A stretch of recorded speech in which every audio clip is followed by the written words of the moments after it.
శ్రీ గురుభ్యో నమః శ్రీమాత్రే నమః అందరికీ నమస్కారం.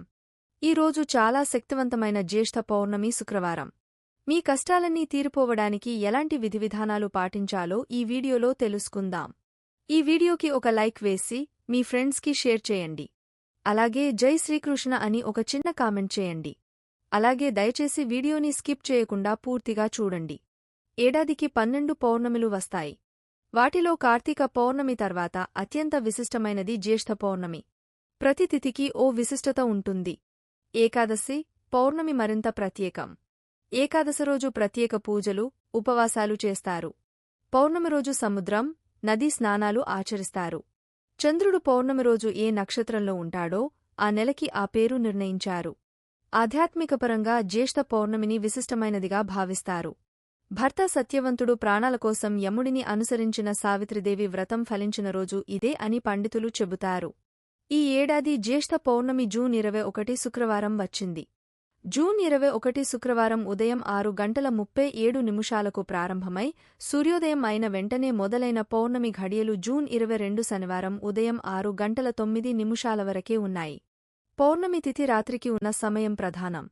అందుకే జూన్ 21 శుక్రవారం జ్యేష్ఠ పౌర్ణమి వచ్చింది.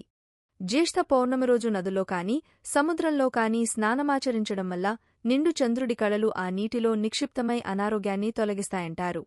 పౌర్ణమి రోజు లక్ష్మీనారాయణులను, రావిచెట్టును పూజిస్తారు. ఈ రోజు చేసే పూజలు, దానధర్మాల వల్ల శనిదోష నివారణ జరుగుతుంది. రోజంతా ఉపవాసం ఉండి సాయంత్రం చంద్రుడు వచ్చిన తర్వాత గంగాజలంలో పాలను కలిపి చంద్రుడికి సమర్పించడం వల్ల ఆరోగ్యం, మానసిక ప్రశాంతత, జాతకంలో ఉన్న చంద్రదోషం తొలగిపోతుంది. జ్యేష్ఠ పౌర్ణమి రోజున చేయాల్సిన విధివిధానాలు. జ్యేష్ఠ పౌర్ణమి రోజున తులసి మొక్కను పూజించడం చాలా శుభప్రదమని చెబుతారు. జాతకంలో ఏదైనా లోపం ఉంటే దాన్ని తగ్గించుకోవడానికి ఈ తులసి ఆరాధన ఎంతో పవిత్రంగా భావిస్తారు. ఇది కాకుండా ఆధ్యాత్మిక శాంతి, శ్రేయస్సు, అదృష్టం పొందడానికి పూర్ణిమ నియమాల ప్రకారం తులసి పూజ శుభప్రదం.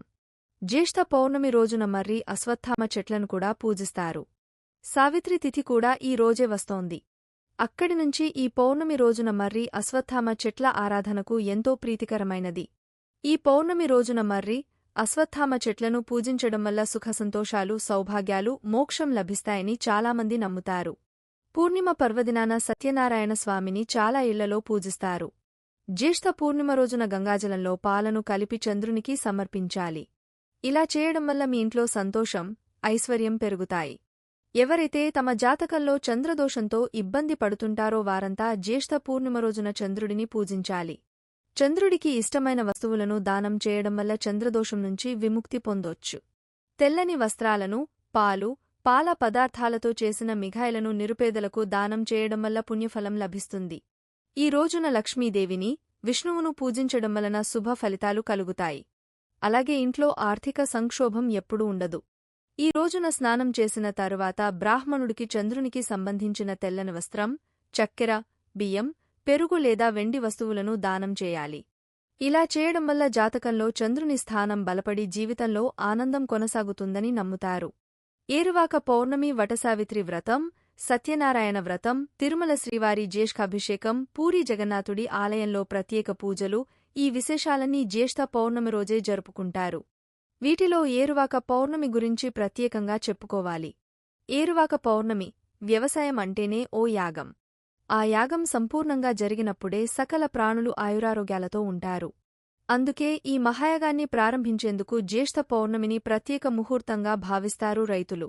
వ్యవసాయ పనులు ప్రారంభించే ముందు అన్నం పెట్టే భూమాతకి పూజ చేస్తారు. అనంతరం ఈ రోజున పశువులను, సేద్యానికి అవసరమైన పనిముట్లను పూజించే పండగ ఇది. ప్రకృతిని పూజించే పండగే ఏరువాక పున్నమి.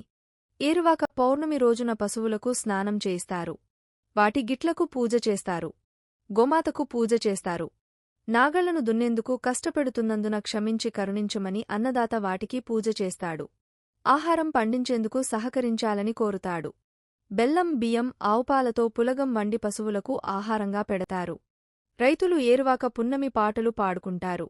అలాగే సేద్యానికి అవసరమైన పరికరాలన్నింటికీ పూజ చేస్తారు. నాగలి, కర్రు, గొర్రు, పార, ఆకురాయ వంటి వాటికి పూజ చేస్తారు. చంద్రుడు సస్యానికి అధిపతి.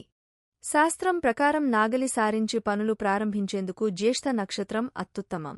ఆ నక్షత్రంలో చంద్రుడు ఉన్న సమయంలో వ్యవసాయ పనులు ప్రారంభిస్తే భూమిపై అమృతంలాంటి పంట పండుతుందంటారు. అందుకే జ్యేష్ఠ పౌర్ణమి రోజు నాగలితో పొలంలోకి దిగుతారు రైతులు. పంచభూతాత్మకమైన ప్రకృతిని భగవంతుడిగా ఆరాధించడం హిందువుల సంప్రదాయం.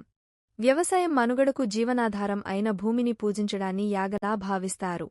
అందుకే పొలాల్లో అడుగుపెట్టేవారు చెప్పులు వేసుకోరు. ఆ క్షేత్రానికి ఉన్న పవిత్రత అలాంటిది. అక్కడ అణువణువు దైవభూమిగానే చూస్తారు. ఈ వీడియో గనుక మీకు నచ్చినట్లయితే ప్లీజ్ లైక్ చేసి మీ ఫ్రెండ్స్కి షేర్ చేయండి. అలాగే మా కొత్త వీడియోస్ మీకు వెంటనే చేరాలంటే మా ఛానల్ని సబ్స్క్రైబ్ చేసుకొని పక్కనే ఉన్నటువంటి బెల్ ఐకాన్ని ప్రెస్ చేయండి. ధన్యవాదములు.